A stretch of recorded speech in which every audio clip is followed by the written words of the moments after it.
आज के इस वीडियो में कक्षा 12 के भौतिक विज्ञान अभ्यास 1 का महत्वपूर्ण सूत्र के बारे में बताएंगे। पूरे अभ्यास का जो है एक जगह जो है सूत्र को लिख करके बताएंगे। तो आप सभी विद्यार्थी इस वीडियो को पूरा जरूर देखिए। पहला अभ्यास में कितने सूत्र को आपको तैयार करना है आज के इस वीडियो में बताया जाएगा। तो यहाँ पर पहला जो सूत्र किनका नियम है, तो कूलाम का नियम आपको याद रखेंगे या कूलाम का सूत्र। तो कूलाम का सूत्र क्या होता है, तो पहला जो नियम आपको याद रखना है कूलाम का नियम। और कूलाम का नियम में कौन सूत्र बना है, तो पहला जो सूत्र कूलाम का नियम का सूत्र होता है F बराबर होता है, सूत्र को याद रखेंगे F बराबर 1/4 pi epsilon not Q1 Q2 बटा R स्क्वायर। ये किनका सूत्र है, यह सूत्र हो गया कूलाम का नियम। कूलाम का नियम का सूत्र क्या है, F बराबर 1/4 pi epsilon not Q1 Q2 बटा क्या हो जाएगा R स्क्वायर।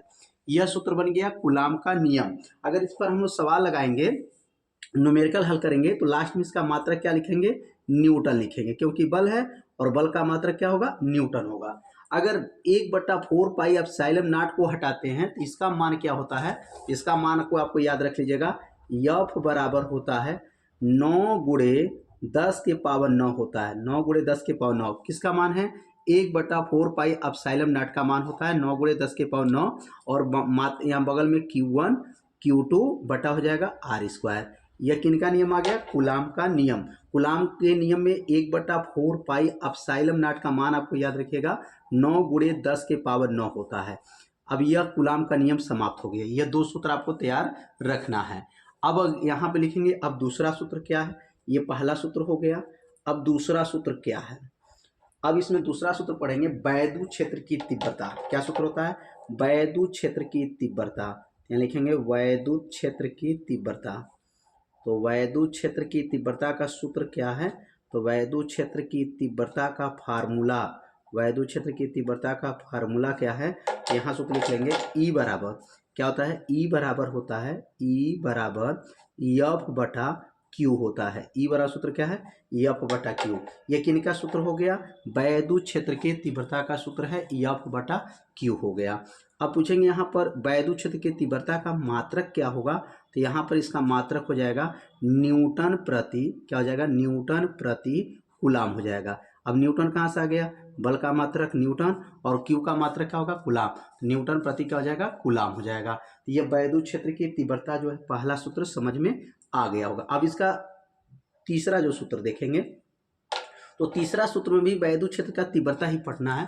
तो वैद्युत क्षेत्र की तीव्रता का सूत्र एक और होता है, इसको भी नोट कर लीजिए। वैद्युत क्षेत्र की तीव्रता, वैद्युत क्षेत्र की तीव्रता। अब वैद्युत क्षेत्र की तीव्रता का जो है दूसरा सूत्र आपको याद रखना है, और सूत्र क्या होता है, E बराबर होता है, सूत्र को लिखेंगे अब E बराबर होता है V बटा डी होता है। क्या होता है, E बराबर V बटा डी।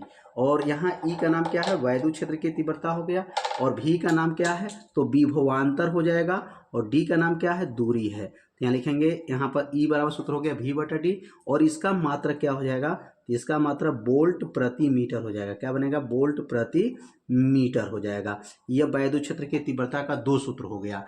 यहाँ पर E बराबर F बटा Q और E बराबर V बटा डी। अब यहाँ पर सीखेंगे चौथा सूत्र क्या है।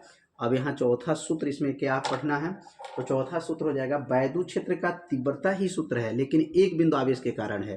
क्या लिखेंगे यहाँ पर, एक बिंदु आवेश के कारण। किसका रहेगा, एक बिंदु आवेश के कारण। लिखेंगे यहाँ पर एक बिंदु आवेश के कारण, एक बिंदु आवेश के कारण, एक बिंदु आवेश के कारण उत्पन्न वैद्युत क्षेत्र, उत्पन्न वैद्युत क्षेत्र, उत्पन्न लिखेंगे यहाँ पर वैद्युत क्षेत्र की तीव्रता, उत्पन्न वैद्युत क्षेत्र की तीव्रता, उत्पन्न वैद्युत क्षेत्र की तीव्रता।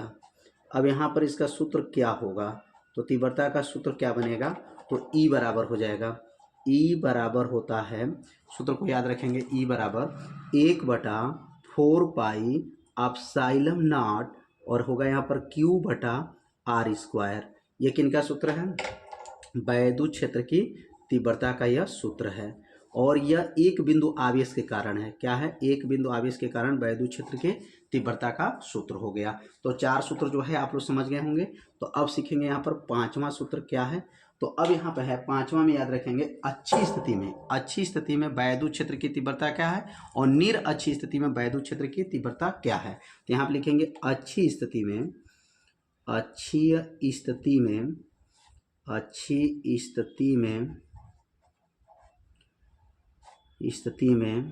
उत्पन्न वैद्युत क्षेत्र की तीव्रता, तो उत्पन्न वैद्युत क्षेत्र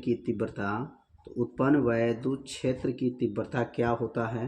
तो उत्पन्न वैद्युत क्षेत्र की तीव्रता, तो अच्छी स्थिति में उत्पन्न वैद्युत क्षेत्र की तीव्रता का फार्मूला क्या होता है?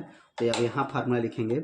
इसका सूत्र होता है E बराबर होता है 1/4 1 बटा का हो जाएगा 4 पाई एप्सिलॉन नॉट और हो जाएगा यहाँ पर 2p बटा r का क्यूब है। यह किनका सूत्र है? तो अच्छी स्थिति में उत्पन्न वैद्युत क्षेत्र के तीव्रता का सूत्र हो गया E बराबर 1/4 पाई एप्सिलॉन नॉट 2p बटा r का क्यूब। अब यहाँ पूछेंगे P का नाम क्या है। यहाँ पर लिख सकते हैं, जहाँ P का नाम क्या है लिख दीजिएगा यहाँ पर, जहाँ P बराबर नाम है वैद्युत द्विध्रुव आघूर्ण। क्या नाम है? वैद्युत द्विध्रुव आघूर्ण। इसका नाम क्या हो जाएगा? वैद्युत द्विध्रुव आघूर्ण नाम है। P का नाम क्या है? वैद्युत द्विध्रुव आघूर्ण नाम है और E का नाम क्या है? वैद्युत क्षेत्र की तीव्रता है। अब अगला सीखेंगे 6वां नंबर का सूत्र जो है। अब ये अच्छी स्थिति था, अब पढ़ेंगे निर अच्छी स्थिति। क्या आ जाएगा अब यहाँ पर? निर अच्छी स्थिति में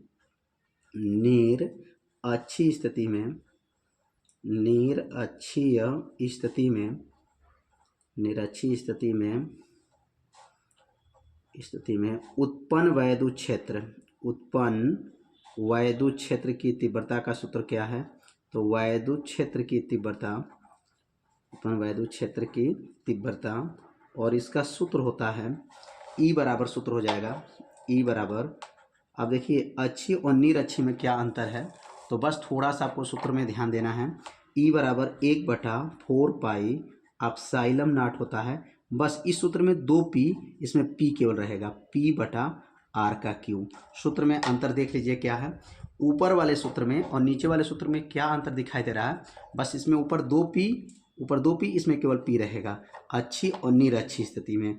अगर इसका डेरिवेशन देखना है तो मेरे प्लेलिस्ट में देख सकते हैं कि इसका सूत्र का निगमन करके बताया गया है कि यह सूत्र कैसे बना है। तो प्लेलिस्ट में पूरा फिजिक्स का वीडियो है, वहां से जा करके देख सकते हैं कि यह सूत्र का डेरिवेशन और इस सूत्र का डेरिवेशन कैसे किया गया है। अच्छी स्थिति में उत्पन्न वैद्युत क्षेत्र की तीव्रता और निर अच्छी स्थिति में वैद्युत क्षेत्र की तीव्रता, यह 2 सूत्र जो है बहुत ही महत्वपूर्ण है। इस पर हमेशा न्यूमेरिकल पेपर में पूछा जाता है। तो अब सीखेंगे अब अगला सूत्र। तो अब यहाँ लिखेंगे वैद्युत जो है, वैद्युत विभव का सूत्र क्या है। अब अगला सूत्र क्या बना है? वैद्युत विभव बराबर होता है कार्य बटा आवेश। क्या होता है? कार्य बटा आवेश सूत्र होता है, कार्य बटा आवेश। वैद्युत विभव का सूत्र क्या है? तो वैद्युत विभव कार्य बटा आवेश, V बराबर हो जाएगा और कार्य को W से और आवेश को Q से दिखाएंगे। तो क्या आ जाएगा यहाँ पर? V बराबर W बटा Q। यह वैद्युत विभव का सूत्र आ गया, W बटा Q। मात्रक क्या होगा? तो इसका मात्रक वोल्ट भी होता है और जूल प्रति कूलम भी होता है। तो यह एक सूत्र आप लोग समझ गए होंगे। इसका मात्रक क्या लिख सकते हैं? वोल्ट भी है और जूल प्रति कूलम भी है। अगर एक बिंदु आवेश के कारण, क्या लिखेंगे यहाँ पर? एक बिंदु आवेश के कारण, यहाँ लिख लेंगे। अब यहाँ पर अगला सूत्र, एक बिंदु आवेश के कारण, एक बिंदु आवेश के कारण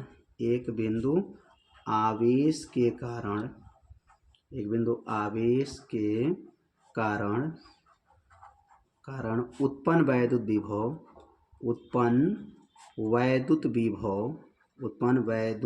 विभव। तो वैद्युत विभव का सूत्र क्या बनेगा? एक बिंदु आवेश के कारण उत्पन्न वैद्युत विभव का फार्मूला क्या है?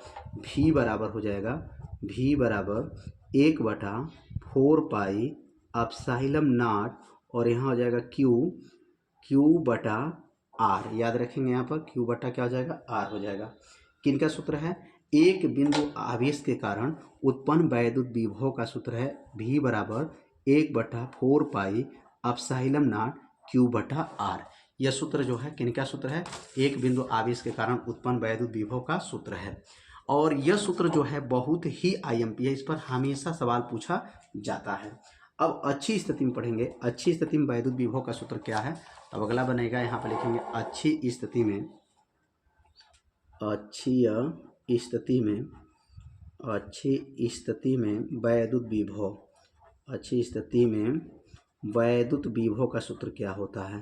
तो लिखेंगे यहाँ पर अच्छी स्थिति में वैद्युत विभव, इसके पहले तीव्रता पढ़े थे, अब आ गया विभव। तो अच्छी स्थिति में वैद्युत विभव का सूत्र होता है V बराबर होता है 1 बटा, क्या सूत्र होता है, 1/4 पाई एप्सिलॉन नॉट P बटा R का स्क्वायर होता है। ये किनका सूत्र है? अच्छी स्थिति में उत्पन्न वैद्युत विभव का सूत्र है V बराबर 1/4 पाई एप्सिलॉन नॉट P बटा R का स्क्वायर। तो पूछेंगे P का नाम क्या है, तो वैद्युत द्विध्रुव आघूर्ण नाम है। और निर अच्छी स्थिति में अगर पूछा जाए, निर अच्छी स्थिति में वैद्युत विभव क्या होता है, तो लिखेंगे यहाँ पर निर अच्छी स्थिति में, निर अच्छी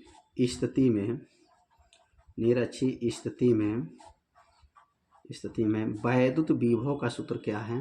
तो कहेंगे निर अच्छी स्थिति में वैद्युत विभव का जो सूत्र होगा, अभी इसका सूत्र याद है। निर अच्छी स्थिति में वैद्युत विभव का सूत्र क्या होता है, तो निर अच्छी स्थिति में वैद्युत विभव का जो सूत्र होगा V बराबर 0 होता है। याद रखिएगा, निर अच्छी स्थिति में विभव 0 होता है और यह अच्छी स्थिति में 1/4 पाई एप्सिलॉन नॉट P बटा R का स्क्वायर होता है। तो ये दोनों सूत्र आपको, एक विभव का सूत्र है, एक तीव्रता का सूत्र है। तो अच्छी स्थिति में दो सूत्र होते हैं। अब हम लोग पढ़ेंगे वैद्युत द्विध्रुव आघूर्ण।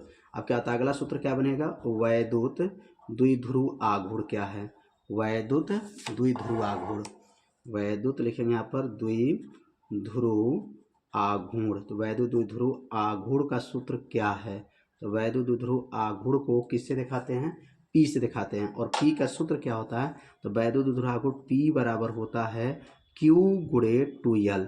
और यहाँ पर P गुणे 2L। तो पूछेंगे यहाँ पर P का नाम क्या है, तो कहेंगे वैद्युत द्विध्रुव आघूर्ण है, और Q का नाम क्या है, आवेश है, और 2L का नाम क्या है, दोनों आवेशों के बीच की दूरी है। 2L का नाम है दोनों आवेशों के बीच की दूरी है। अगला जो हम लोग पढ़ेंगे सूत्र, बल युग्म आघूर्ण। क्या सूत्र है, बल युग्म आघूर्ण, बल युग्म आघूर्ण का सूत्र पढ़ेंगे। बल युग्म आघूर्ण का सूत्र क्या है, देखेंगे बल युग्म आघूर्ण का सूत्र है टाउ बराबर होता है, टाउ बराबर PE साइन थीटा होता है, P बराबर टाउ बराबर होता है PE साइन थीटा होता है। किनका सूत्र है, बल युग्म आघूर्ण का सूत्र होता है टाउ बराबर PE साइन थीटा होता है। इसमें पूछेंगे P का नाम क्या है, तो वैद्युत द्विध्रुव आघूर्ण है, और E का नाम क्या है, वैद्युत क्षेत्र की तीव्रता है। तो बल युग्म आघूर्ण हो गया, अचुंबकीय द्विध्रुव आघूर्ण हो गया। अगला सूत्र लिखेंगे वैद्युत स्थितिज ऊर्जा। अगला सूत्र क्या होगा, वैद्युत स्थितिज ऊर्जा, वैद्युत स्थितिज ऊर्जा, वैद्युत स्थितिज ऊर्जा का सूत्र क्या है, वैद्युत स्थितिज ऊर्जा का सूत्र होता है U बराबर होता है, सूत्र याद रखेंगे, U बराबर 1/4 पाई एप्सिलॉन नॉट, और हो जाएगा यहाँ पर 1/4 pi epsilon not Q1 Q2 बटा R स्क्वायर हो जाएगा। यह किनका सूत्र हो गया, वैद्युत स्थितिज ऊर्जा का यह सूत्र हो गया। सूत्र को आप लोग याद रखिएगा, न्यूमेरिकल जब, अब स्थितिज ऊर्जा का जो सूत्र होता है U बराबर 1/4 pi epsilon not Q1 Q2 बटा R स्क्वायर, मतलब यह R स्क्वायर नहीं, केवल R होता है। याद रखिएगा, यह सूत्र में थोड़ा सा सुधार करिएगा, यह R होता है, R स्क्वायर नहीं। आपको याद रखिएगा कि सूत्र को इसमें U बराबर 1/4 pi epsilon not Q1 Q2 बटा R, अगर समझ में आगे होगा। अब अगला हम लोग लिखेंगे नियम क्या है, सूत्र है गाउस का नियम। गाउस का नियम का सूत्र क्या है, फाई E बराबर Q बटा एप्सिलॉन नॉट। ये फाई E का नाम क्या है, तो फाई E का नाम लिख देंगे वैद्युत फ्लक्स होता है। क्या होता है, वैद्युत फ्लक्स का सूत्र होता है, वैद्युत फ्लक्स बराबर होता है, गाउस ने इस सूत्र को बनाए थे और बहुत महत्वपूर्ण सूत्र है, फाई E बराबर Q बटा एप्सिलॉन नॉट। तो फाई का नाम वैद्युत फ्लक्स हो गया, Q का नाम आवेश हो गया, और एप्सिलॉन नॉट का नाम जो है वैद्युतशीलता। अब वैद्युतशीलता का मान कितना होता है, अब मान को समझेंगे। अब यहाँ पे लिखेंगे एप्सिलॉन नॉट का मान क्या होता है, तो लिखेंगे एप्सिलॉन नॉट का मान क्या होता है, तो लिखेंगे एप्सिलॉन नॉट का मान। तो अब इसका मान को आपको याद रखना है। एप्सिलॉन नॉट का मान कितना होता है, 8.85 गुणे 10 के पावर -12 होता है। 10 के पावर -12 क्या होता है, 8.85 गुणे 10 के पावर -12 घात होता है। और इसका मात्रक जो याद रखेंगे कूलाम का स्क्वायर होता है। क्या होता है यहाँ पर, कूलाम का स्क्वायर, और कूलाम का स्क्वायर प्रति न्यूटन मीटर होता है। क्या होता है, न्यूटन मीटर का स्क्वायर होता है। मात्रक भी आपको याद रखिएगा, क्योंकि ये मात्रक भी बहुत बार परीक्षा में पूछा जाता है कि एप्सिलॉन नॉट का मात्रक क्या है। तो कूलाम का स्क्वायर प्रति न्यूटन मीटर का स्क्वायर होता है। अब यहाँ पे याद रखेंगे 1 ईवी किसके बराबर होता है, तो 1 ईवी किसके बराबर होगा, 1.6 गुणे 10 के पावर -19 जूल के बराबर होता है। 1 इलेक्ट्रॉन वोल्ट जो होते हैं 1.6 गुणे 10 के पावर -19 जूल के क्या होते हैं, बराबर होते हैं। तो 1 ईवी मतलब इलेक्ट्रॉन वोल्ट, और ये कार्य और ऊर्जा का क्या होता है, सबसे छोटा मात्रक होता है इलेक्ट्रॉन वोल्ट होता है। अब यहाँ पर इलेक्ट्रॉन का द्रव्यमान कितना होता है, तो इसको भी नोट कर लेंगे क्योंकि इसकी भी आवश्यकता पड़ता है पहला पाठ में। तो यहाँ लिखेंगे इलेक्ट्रॉन पर आवेश। तो इलेक्ट्रॉन पर आवेश कितना होता है, तो इलेक्ट्रॉन पर आवेश कितना होता है, इसका मान याद रखेंगे 1 दशमलव कितना होता है, ई का मान उसको बोला जाएगा। और यहाँ मान कितना होता है, इलेक्ट्रॉन पर आवेश कितना होता है, 1.6 गुणे 10 के पावर -19 कूलाम होता है। इलेक्ट्रॉन का जो है आवेश कितना होता है, तो 1.6 गुणे 10 के पावर -19 कूलाम होता है। अगर कहेंगे इलेक्ट्रॉन का द्रव्यमान कितना होता है, तो यहाँ लिखेंगे इलेक्ट्रॉन का द्रव्यमान। इलेक्ट्रॉन का द्रव्यमान कितना होता है, तो नोट कर लेंगे यहाँ पर इलेक्ट्रॉन का द्रव्यमान। तो इलेक्ट्रॉन का द्रव्यमान नोट करेंगे, तो इलेक्ट्रॉन का द्रव्यमान कितना होता है, तो इसका मान आपको नोट करेंगे 9.1 कितना होता है, 9.1 गुणे 10 के पावर -31 केजी होता है। 10 के पावर -31 केजी। अब प्रोटॉन का द्रव्यमान की बात करेंगे, तो यहाँ लिखेंगे प्रोटॉन का द्रव्यमान। देखें यहाँ पर प्रोटॉन का द्रव्यमान। प्रोटॉन का द्रव्यमान क्या होता है, तो प्रोटॉन का द्रव्यमान जो है याद रखेंगे, प्रोटॉन का द्रव्यमान 1.66 होता है। 1.66 गुणे 10 के पावर -27 केजी होता है। यह किनका द्रव्यमान होता है, प्रोटॉन का द्रव्यमान होता है। और एक सूत्र और याद रखिएगा, इस चैप्टर में एक सूत्र और भी परीक्षा में पूछा जाता है आवेश का। तो यहाँ 2 सूत्र आवेश का होता है। आवेश का सूत्र एक होता है, आवेश बराबर होता है Q बराबर होता है, Q बराबर ENI होता है। Q बराबर क्या है, ENI। तो Q बराबर जो ENE होता है, तो इसमें Q का नाम क्या है, तो आवेश है, और EN का नाम क्या है, इलेक्ट्रॉनों की संख्या है, और E का नाम क्या है, इलेक्ट्रॉन पर आवेश होता है। यह आवेश का सूत्र हो गया। एक और सूत्र होता है आवेश का, Q बराबर होता है धारा गुणे समय होता है। धारा गुणे क्या होता है, समय। तो Q बराबर हो जाएगा I × T हो जाएगा। धारा गुणे क्या हो जाएगा, समय हो जाएगा। Q बराबर ENI और Q बराबर IT होता है। ये 2 सूत्र पर हमेशा सवाल पूछा जाता है। तो यह पहला पाठ में जो महत्वपूर्ण सूत्र को बताया गया है, और महत्वपूर्ण सूत्र आपको याद रखना है, और इसी सूत्र के सहायता से पहला अभ्यास को हल किया जाएगा। तो आज का ये वीडियो कैसा लगा है, आप सभी विद्यार्थी एक बार जरूर कमेंट कीजिएगा। वीडियो को लाइक कर दीजिएगा, और चैनल पे यदि आप पहली बार आए होंगे तो चैनल को सब्सक्राइब जरूर कर लीजिएगा। तो आज के वीडियो में जो है इतना ही बताया जाएगा।